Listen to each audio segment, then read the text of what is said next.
الحمد لله و کفا و سلام علی عباد الله الذین اصطفى. اما بعد، فاعوذ بالله من الشیطان الرجیم. بسم الله الرحمن الرحیم. ان الله و ملائکته یصلون علی النبی یا ایها الذین آمنوا صلوا علیه و سلموا تسلیما.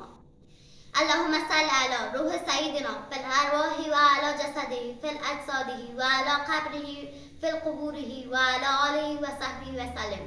درود فراوان بر روان پاک منجی و شریعت سردار هر دو عالم حضرت محمد رسول الله صلی الله علیه و آله و سلم.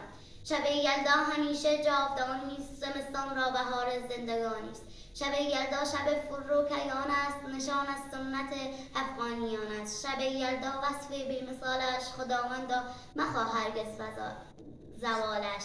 شب یلدا فراتر از همه شب، نبینم هیچ کس افتاده در تب. شب یلدا بیا روشن روان شو، به نزد شاعران همزبان شو. پیام من به رهبر طالبان: این فرمانهای تو خارق‌العاده نیست، بلکه دستورات بیگانه است.